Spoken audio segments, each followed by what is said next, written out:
E aí, pessoal? Vamos ver então sobre reostatos, curto-circuito e mais alguns tópicos aqui nessa aula. Bom,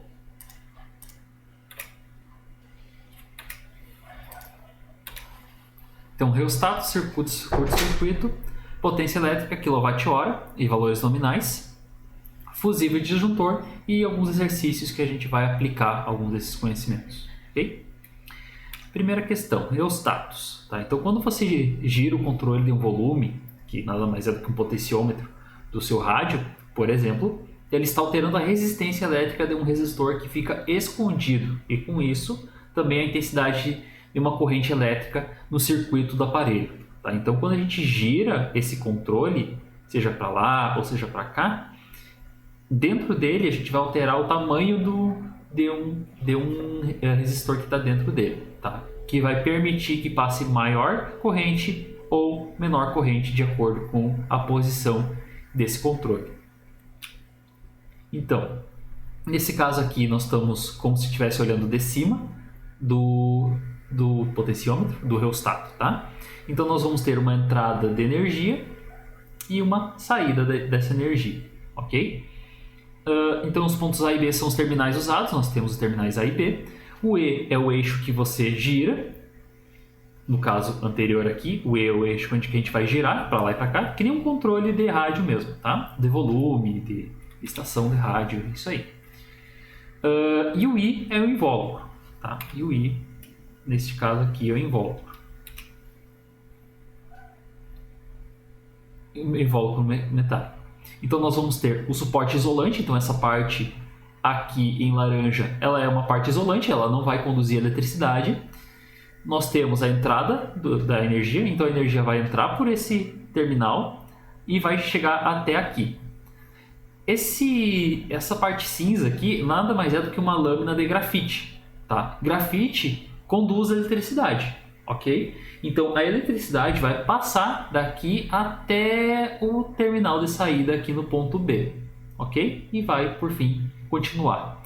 O que faz essa lâmina de grafite? Quanto maior for o tamanho em que os elétrons forem passar por dentro desse grafite, maior vai ser a resistência, logo menor vai ser a corrente, ok? Então, quanto mais para a esquerda aqui, quanto mais girado nesse sentido aqui for o controle, mais resistência vai ter para os elétrons que estão vindo aqui do terminal A passarem até o terminal B. Afinal, eles têm que passar por um caminho maior, ok? Outra questão é o seguinte, então eu quero aumentar o volume, né? Para aumentar o volume, a gente pode simplesmente girar o controle do lado esquerdo para o lado direito, certo? Então a gente vai torcer nessa direção aqui, daqui para cá. Então o que vai acontecer? Essa haste que está ligada aqui, ela vai ser movimentada até, vamos dizer que a gente vai lacrar o volume, tá? Então essa haste ela vai ser ligada agora nesse ponto aqui.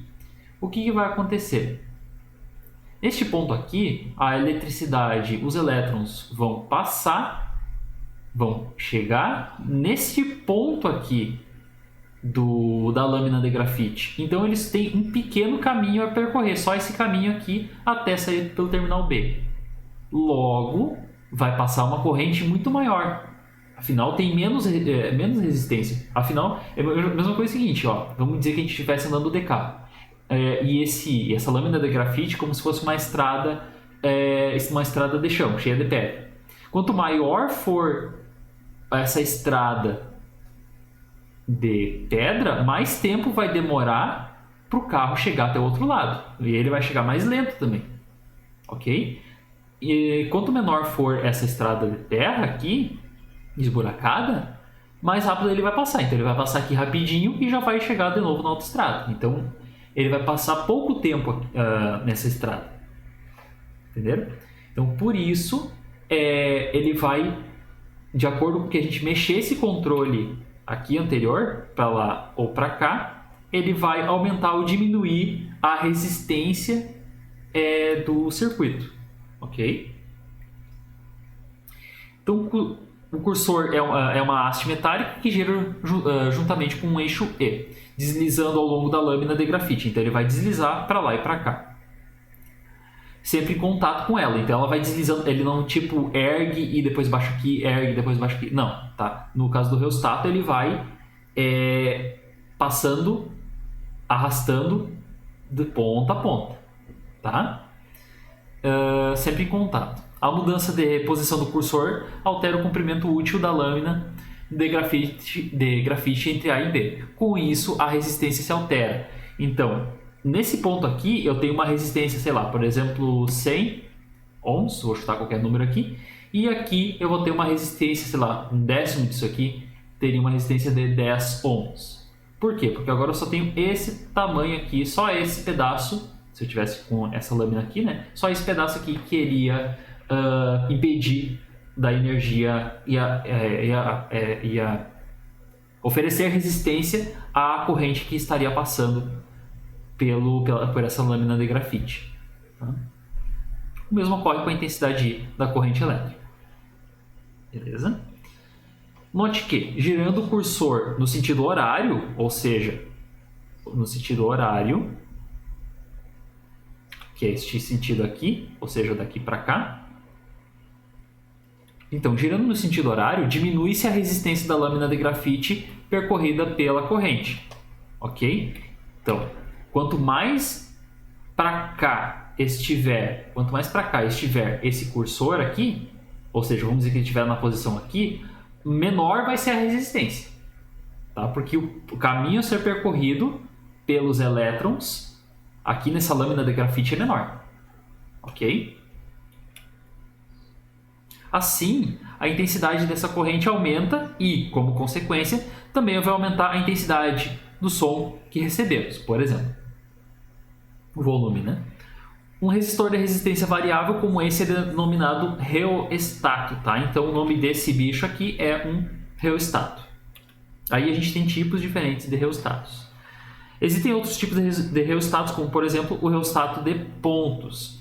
Nesse caso aqui, a gente vai girando e essa haste vai encostar em todos os pontos ali. Num rheostato de pontos, a gente vai girando aqui esse cursor e, dependendo da posição que ele estiver, ele vai apenas passar energia aqui. Então, por exemplo, enquanto o cursor estiver entre esse ponto aqui e este ponto aqui, ele vai passar somente oferecer somente essa resistência aqui. Agora, se ele estiver nessa posição aqui, ele vai oferecer essa resistência aqui, tá? Então, não importa muito em qual posição, desde que ele esteja entre essas posições aqui. Não vai mudar em qual posição específica está aqui dentro, que ele vai transmitir, que ele vai oferecer essa resistência aqui, tá?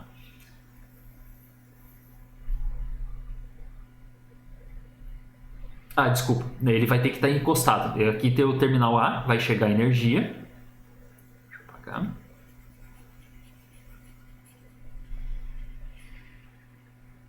Então vai ter o terminal A, vai chegar a corrente elétrica e quando eu encostar esse terminal nessa ponta aqui, ele vai transmitir, ele vai oferecer qual resistência? A resistência desse resistor. Lembrando, isso aqui é uma associação em série, tá? Então vai ser a soma da resistência desse resistor mais a resistência desse resistor mais a resistência desse resistor. Então, quando essa ponta encostar aqui no ponto 4, ele vai oferecer essa resistência. Agora, se eu colocar aqui no ponto 7, ele vai oferecer essa resistência aqui, mais essa, mais essa, mais essa, ok? E daí a energia vai vir para cá e vai passar para o terminal B. Entendido? Então, maior vai ser a resistência. Nesse caso aqui, quanto mais eu giro, maior a resistência. Nesse caso aqui, quanto mais eu giro, menor a resistência, tá? Posso ter rheostatos diferentes nesse sentido também. Os reostatos, eles podem ser simbolizados assim. Então a gente pode ter algumas simbologias, como por exemplo essa, a gente pode ter essa aqui, podemos ter essa e essa aqui também, tá? Todas elas significam reostatos, ok? Essa aqui utiliza aquele símbolo do resistor, tá? Que a gente mais comumente usa, e com uma seta. O que essa seta significa? Que ela pode estar se movimentando, pode ser para cá, pode ser uma seta para cá, por exemplo, é para dar essa ideia de movimentação da seta, tá? Como se fosse um ponteiro, assim como é o caso aqui, ó, como se fosse isso aqui uma seta, ou seja, ela vai se mexendo, entenderam? A mesma coisa aqui também é semelhante, ó, como se eu estivesse movimentando essa seta para lá ou para cá, ou seja, aumentando ou diminuindo a resistência desse resistor, ok? A gente pode utilizar também essa forma de diagramação, tá? Esquemático, beleza? Lembrando, só esse símbolo aqui já é um resistor, tá? Esse aqui é uma forma de mostrar um resistor e essa aqui é outra maneira de a gente simbolizar um resistor, tá? Ambos significam a mesma coisa, ambos são resistores, tá? Bom, reostato é isso. É basicamente um resistor variável. De acordo com o que eu for mexendo com ele, assim, lembre-se, o volume ele utiliza reostatos, tá? No caso, um reostato, um potenciômetro. Bom, o que é um curto-circuito que a gente tanto ouve falar? Houve um curto-circuito em tal lugar. O que isso significa? Significa que um caminho foi encurtado, basicamente, tá? Por exemplo, aqui nós temos uma ligação de duas lâmpadas, tá? Eu estou passando aqui uma 110 volts de tensão, ok? Então a diferença desse ponto aqui até esse ponto aqui são 110 volts, tá? Nesse ponto aqui até esse ponto aqui eu tenho uma diferença de potencial de 55 volts e desse ponto aqui até este ponto aqui eu tenho uma diferença de potencial de 55 volts, ok? Enfim, eu estou passando uma corrente por essas duas lâmpadas e ambas as lâmpadas estão acesas, tá? Nesse caso, o que seria um curto-circuito? É eu ligar diretamente um fio do ponto A, neste caso, até o ponto B. O que vai acontecer? Imagine o seguinte. Eu tenho um cano por onde que está deixa eu desenhar aqui, cheio de pedras, e eu depois mais para frente esse mesmo cano mais para frente está cheio de pedras, ok? Ou seja, essas pedras estão oferecendo resistência à água que está tentando passar, beleza? Agora imaginemos outra situação. Nós temos o mesmo cano com algumas pedras e no outro lugar algumas pedras, só que dessa vez nós temos uma ligação direta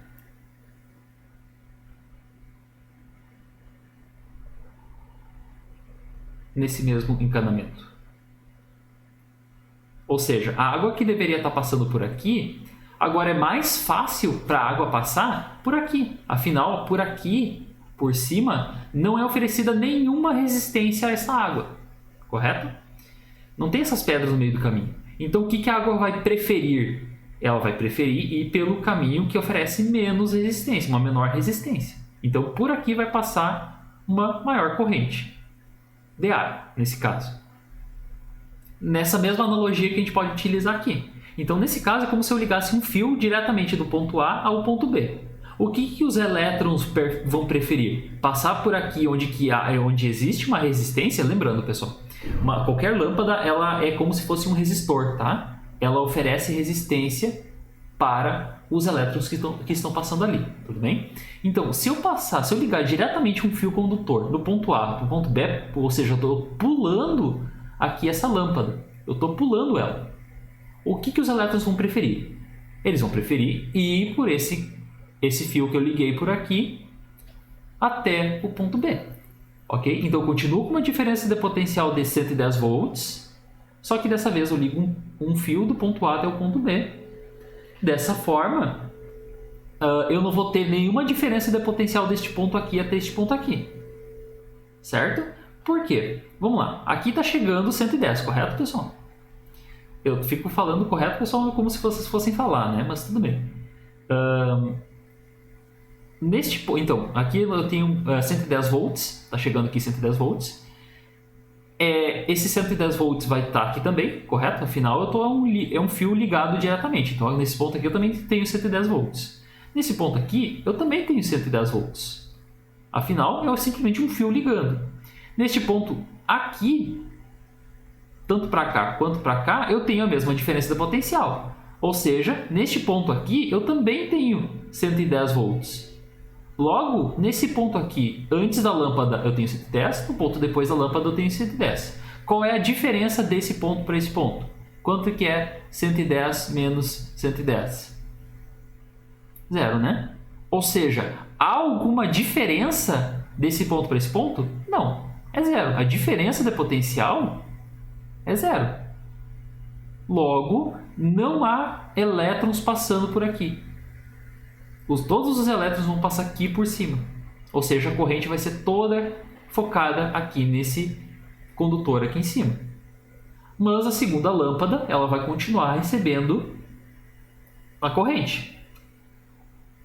Tá? Nesse caso aqui, a lâmpada ela vai receber o dobro da corrente. Aqui ela vai receber 110. Tá?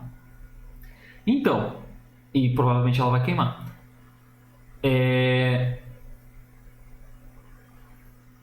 Ou seja, essa configuração aqui nada mais é do que um curto-circuito. Ou seja, eu estou encurtando o caminho dos elétrons num circuito.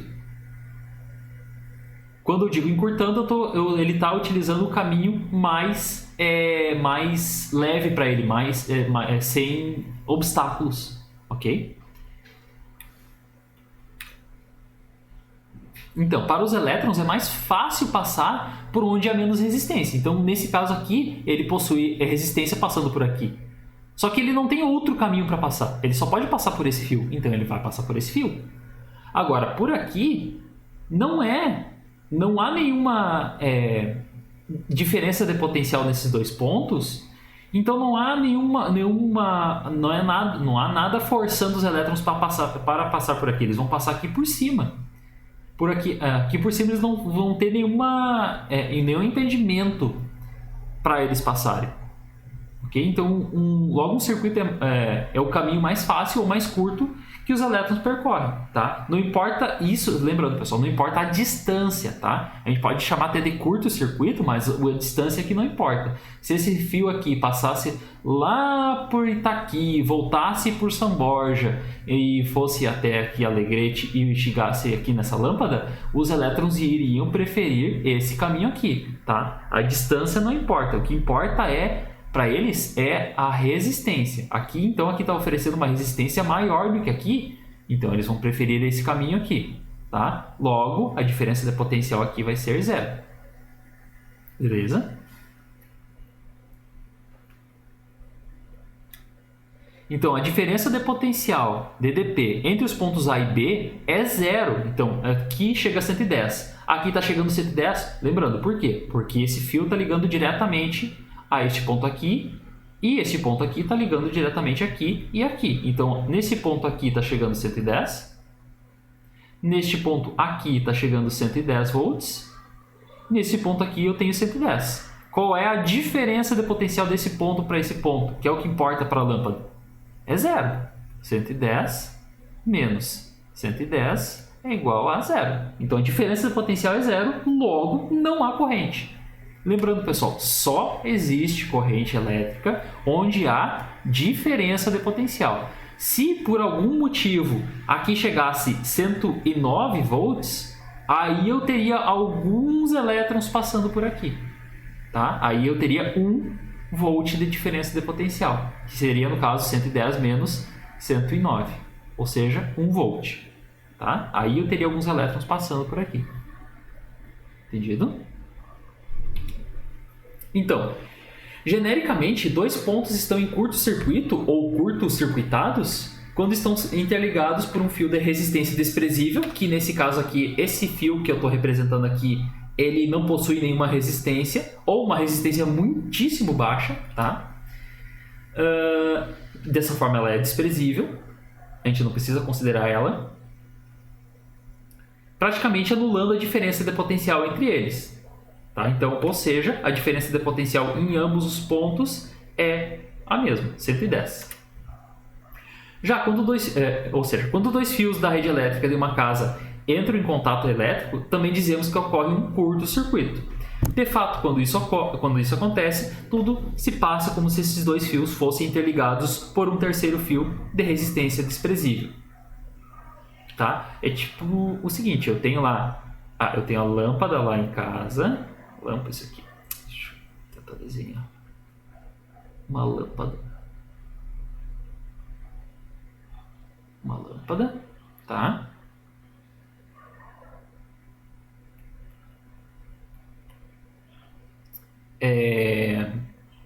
Que vai estar ligada por um disjuntor, ok? Por uma tomada dessa de ligar, tá? Então, aqui é o neutro, que a gente chama, e o fase, tá? Enfim, é só a continuação do circuito. Então, aqui vem os elétrons e eles vão passar para cá, beleza? Então, nesse ponto, essa lâmpada está desligada. Porque, afinal de contas, aqui a tomada aqui, ela está aberta, tá? Então, os elétrons chegam aqui, eles não têm para onde ir, porque eles não podem simplesmente saltar, ok? Eles não podem simplesmente saltar desse ponto para esse ponto, então a lâmpada está desligada. Quando eu ligo a tomada, isso é para ser uma tomada, tá? Onde vocês ligam. Quando vocês ligam, nada mais é do que esse ponto aqui, ele vai ser ligado diretamente, logo há uma transferência os elétrons vão passar por aqui e essa lâmpada vai acender, beleza? Agora imagine o seguinte, acontece um curto-circuito na casa. O que é um curto-circuito? É como se, vamos dizer que esse fio aqui, neste ponto aqui, ele estivesse desencapado, tá? Por exemplo, os dois fios estão passando um perto do outro e esse ponto aqui, ele está desencapado. E e por algum motivo esse fio aqui também está desencapado, ok? Não é resistor, tá? Como se eles estivessem desencapados. E por algum vento, os dois fios se encostam. O que vai acontecer? Os elétrons vão preferir passar para cá, lá para a lâmpada para ligar ela para voltar para cá, ou eles vão pegar o caminho mais curto? Eles vão pegar o caminho mais curto, então eles estão indo por este caminho aqui. Logo, nenhum equipamento, pelo menos essa lâmpada nesse exemplo, não vai ser ligado. Vai acontecer um curto-circuito, ok? Aí cai disjuntor, enfim, a gente já vai ver mais para frente, tá? Então, quando dois fios da rede elétrica entram em contato elétrico, também dizemos que ocorre um curto-circuito, que nem eu falei anteriormente ali, acabei de falar. De fato, quando isso acontece, tudo se passa como se esses dois fios fossem interligados por um terceiro fio de resistência desprezível, como se esses dois fios aqui fossem ligados por esse terceiro fio aqui, tá? Que é basicamente eles entrando em contato um com o outro. Na análise de circuitos, frequentemente associamos letras aos diversos pontos do circuito. Veja, por exemplo, os pontos A e B que associamos aos terminais da lâmpada L1. Quando os dois pontos estão curto-circuitados, podemos associar a eles uma mesma letra, pois estão no mesmo potencial elétrico, ou seja, os pontos são pontos eletricamente equivalentes. A gente pode observar, então, aqui, nós temos os pontos A e B. Se eles entrarem em curto-circuito, é a mesma coisa que esse ponto B aqui, é como se esse ponto B fosse o ponto A também. Por quê? Porque a diferença de potencial aqui é a mesma que está aqui. Então é a mesma coisa que eu dizer que esse aqui é o ponto A, que aqui é o ponto A também, que aqui é o ponto A.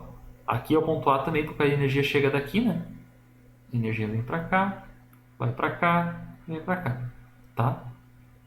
Já aqui, com certeza tem que ser um ponto B, afinal há uma queda da tensão, ou seja, de 110 vai para, nesse caso aqui, né, iria para zero, tá?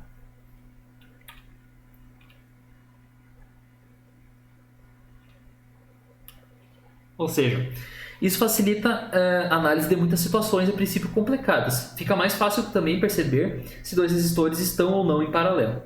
Traços como esses, em representações esquemáticas, simbolizam condutores ideais, isto é, de resistência elétrica desprezíveis. Normalmente a gente representa como se fossem os fios, tá? Por não haver diferença de potencial nas suas extremidades, associamos a elas a mesma letra. Então, por exemplo, se eu tenho um pedaço de fio que está chegando aqui 110 volts, ok? É simplesmente um fio ligando um fio ao outro. Quantos volts vai estar nesse lado aqui? 110. Afinal, não tem nenhum resistor, não tem nada aqui no meio para diminuir a tensão. Logo, é a mesma coisa que eu dizer que esse A aqui é esse A aqui também. E não importa o formato do fio. Se não há nada no caminho de dois pontos que faça com que há uma diminuição na tensão, é a mesma coisa que eu dizer que aqui é o ponto A e aqui também é o ponto A. Afinal, em ambos os lados tem a mesma tensão. Beleza? Como acontece aqui? Isso aqui é um exercício que a gente fez antes da prova, né? Talvez vocês tenham até estudado. Por exemplo, olha só. Nós temos aqui um ponto P e um ponto Q, onde que vai passar a energia elétrica, ok? Eu vou chutar qualquer valor aqui, tá? Vamos dizer que aqui eu tenha 12 volts, tá? Então, vamos lá. Nesse ponto aqui eu tenho quanto? 12 volts. Beleza, está chegando 12 volts aqui, está chegando 12 volts aqui. Tá, nesse ponto aqui eu tenho quantos volts? 12 volts também. Por quê? Porque daqui até aqui eu não tenho nenhuma resistência. Show de bola. Daqui até aqui eu tenho alguma resistência? Não. Então, nesse ponto aqui eu tenho também 12 volts. Neste ponto aqui eu tenho quanto? Bom, daqui não tem nenhuma resistência, então aqui eu tenho 12 volts também. Logo, essa resistência aqui, ó, aqui eu tenho 12, de um lado eu tenho 12, do outro lado eu tenho 12 volts também. Logo, a diferença de potencial aqui nesse resistor, ou seja, o U, vai ser igual a 0 volts. Logo, não há nenhum elétron passando para cá. Não há nenhum elétron vindo daqui para cá, nem daqui para cá. Ou seja, esse resistor ele é simplesmente desconsiderado, porque os elétrons não vão passar por ele. Que é no caso P, que está sendo representado pela letra P. Ó. A letra P vale 12 volts, então aqui vai estar valendo 12 volts também. Aqui também vai estar valendo 12 volts. Aqui também vai estar valendo 12 volts. Então é a mesma coisa nesse caso aqui. Aqui vai estar valendo 12 volts, aqui 12 volts. Logo, a diferença de potencial U nesse resistor aqui é igual a 0 volts. Afinal, 12 menos 12 é igual a 0. Logo, não vai estar passando nenhum elétron por aqui, então não adianta nada. Esse resistor não está fazendo nada. Então ele é desconsiderado. Muito bem. Aí a gente chega nesse ponto aqui. Esse ponto aqui, quantos volts tem? 12 também, né? Aqui, desse ponto até esse ponto, não temos nenhum resistor, então vai continuar com 12 volts. Beleza. Nesse ponto aqui, nós temos quanto? 12 volts. Nesse ponto aqui, antes do resistor, 12 volts. Então, olha só, tem um fio ligando esse ponto a esse ponto diretamente. Então, esse ponto aqui tem quantos volts?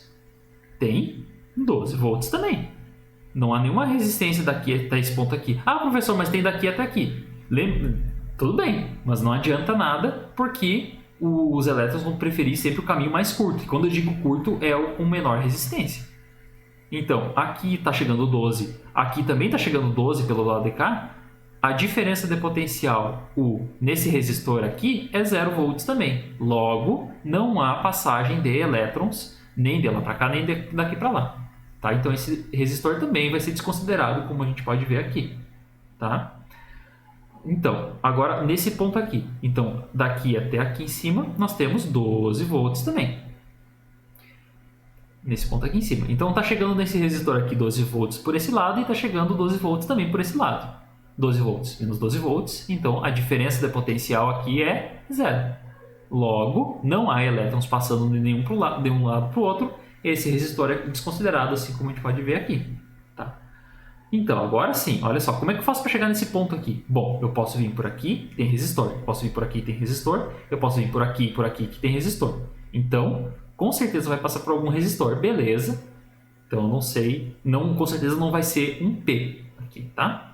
Aqui também, só a única forma de chegar nesse ponto é através desse resistor e desse resistor, que eu posso dizer que é a resistência S, que é a voltagem S, a tensão S.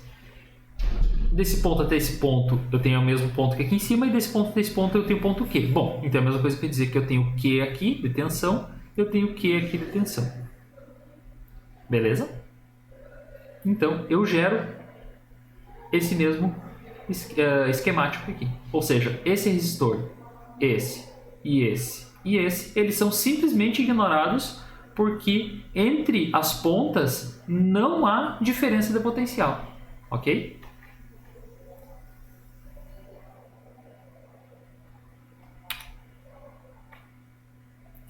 Muito bem. Potência elétrica. Então, para entender o conceito de potência elétrica, considere uma lâmpada ligada a um gerador, submetendo-se a uma diferença de potencial U, supostamente constante, e sendo percorrida por uma corrente elétrica de intensidade I. Ou seja, eu liguei uma lâmpada. Ok? Durante o intervalo de tempo ΔT, essa lâmpada recebe uma quantidade de energia térmica E, equivalente à energia potencial elétrica perdida por uma carga Q que passou por ela. Ou seja, na lâmpadazinha, os elétrons estavam passando por ela. Lembrando, esse aqui é cada elétron, esse aqui é o sentido dos elétrons e esse aqui é o sentido convencional da corrente. Tá? Lembre-se que no final das contas não muda nada qual é que é o lado para funcionar.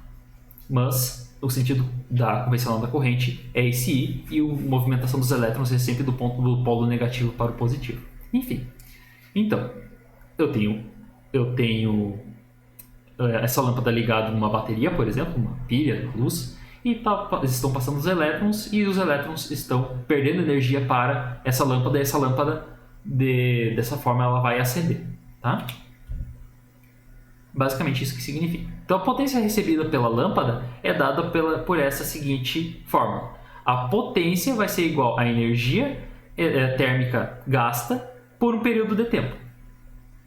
Ok? ΔT é sempre um período de tempo. Ah, quanto tempo? Depende. Pode ser, sei lá, quanto tempo, 1 segundo, 2 segundos, 1 minuto, 1 hora.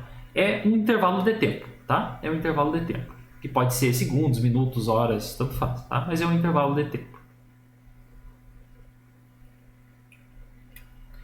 No Sistema Internacional de Unidades, mais conhecido como SI, a energia medida é em joules, e o intervalo de tempo normalmente é medido em segundos. Assim, a potência é medida na já conhecida unidade de joules por segundo, que é denominada watt. Tá? Então, nós vamos medir a potência em watts, beleza? Ou seja, 1 watt é a mesma coisa que 1 joule por segundo. Beleza? A mesma coisa que eu dizer que 1 metro tem 100 centímetros, é tipo isso. 1 watt é 1 joule por segundo. Tá? É para dizer exatamente a mesma coisa. Então, se a lâmpada opera com uma potência igual a 48 watts, por exemplo, o que significa? Que ela recebe 48 joules de energia a cada segundo. Então, vamos lá, passou 1 segundo. 1, 2, 3. Essa lâmpada ela recebeu 48 joules a cada segundo. Então, nesses 3 segundos, eu tenho 48 vezes 3, eu tenho o valor total de 48 vezes 3, 18, 24, sobe 2, 12, 14. 144 joules por segundo, mais conhecidos como watts. Então passou por essa lâmpada gastou 144 watts. Tranquilo? Expressão que relaciona a potência diferença de potencial e intensidade da corrente. Então, outra forma da gente calcular a potência é se a gente souber a diferença da potencial U e a corrente I que vai passando no condutor, no fio. Tá? Diferença de potencial vezes a corrente. Beleza? Isso vai dar a potência. Então, eu vou chutar qualquer número aqui. Sei lá, eu tô com uma pilha de 12 volts e está passando no fio, sei lá, 2 amperes. Ok? Por exemplo. Quer dizer que a potência vai ser 12... potência vai ser igual 2 vezes 12, 24, o quê? Watts. Beleza?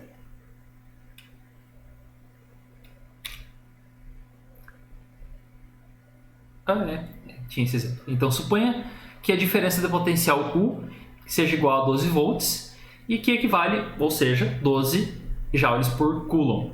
Tá? Que a gente viu lá na aula que eu estava falando dos coulombs, isso acho que era a segunda, terceira aula, enfim. Isso significa que a cada coulomb de carga, ao passar pela lâmpada, ela fornece 12 joules de energia. Suponha também que a corrente I seja igual a 4 amperes, o que significa que 4 coulombs de carga elétrica passam pela lâmpada a cada segundo. Então, se cada coulomb de carga fornece 12 joules de energia à lâmpada e a cada segundo 4 coulombs a percorre, ela recebe 4 vezes 12 joules, ou seja, 48 joules a cada segundo. Assim, a potência recebida pela lâmpada é 48 joules por segundo, ou 48 watts, que é justamente o produto da diferença de potencial U pela corrente I. Tá? É outra forma de chegar na mesma forma. Beleza? Então aqui a gente tem, colocando em valores, né? Por exemplo, 12, a diferença de potencial U é igual a 12 volts, vezes a corrente I, que é 4 amperes. Então, o volt é a mesma coisa que joule por coulomb. Então, é a mesma coisa que 12 volts é a mesma coisa que dizer que é 12 joules por coulomb. Ou seja, é a mesma coisa, isso aqui equivale a 12 joules divididos por 1 coulomb. Por isso que ele chega nisso aqui, tá? Vezes 4 coulombs por segundo. Por quê? Porque o ampere nada mais é do que coulombs por segundo. Então, se eu tenho 4... Isso aqui é para ser um S minúsculo, tá? 4... então, é a mesma coisa que eu tenho 4 coulombs por segundo. Ou seja, a mesma coisa que eu ter 4 coulombs a cada 1 segundo. 1 segundo, deixa eu botar de novo. Cada 1 segundo. Então, ou seja, lembre-se, né? Aqui vai ter 1 vezes C é igual a C, então por isso que o pessoal omite esse 1, tá? Então por isso que aparece assim. Ou seja, é a mesma coisa aqui, 48 joules por segundo. Os coulombs aqui eles se anulam. Isso aqui é multiplicação de fração, então vai ser ao final 4 vezes 12, que é igual a 48 joules por segundo. Tá? Joules por segundo é uma medida em watts, tá? Que é a mesma coisa. Note que para a lâmpada, a potência significa a energia recebida por unidade de tempo. Para o gerador, entretanto, ou seja, para pilha, para energia elétrica, seja lá para quem for está dando energia, essa potência significa a quantidade de energia fornecida à lâmpada por unidade de tempo. Tá? Ou seja, a lâmpada aqui está recebendo 48 watts e o gerador, do ponto de vista do gerador, ele está fornecendo 48 watts. Tá? Se a potência for variável, mesmo com a diferença de potencial U constante, o seu cálculo em um intervalo de tempo T fornecerá uma potência média. Tá? Então, a gente chega na mesma forma. Em que o IM, a corrente média, é a intensidade média da corrente elétrica no intervalo de tempo T. Tá? Só para dizer que vai ser calculada a média. Bom, como a gente viu, os resistores, eles convertem energia potencial elétrica em energia térmica, tá? Então, eles gastam energia, eles transformam essa energia potencial em outra energia. Então, a potência elétrica dissipada em um resistor, como no filamento de uma lâmpada, por exemplo, pode ser calculada por essa expressão. A potência é igual à diferença potencial vezes a corrente. Entretanto, usando a primeira lei de Ohm, nessa expressão obtemos outras que, em muitos casos, agilizam cálculos e conclusões. Então a gente consegue, trocando letrinhas aqui, a gente pode fazer o seguinte, a potência é igual à diferença de potencial vezes a corrente.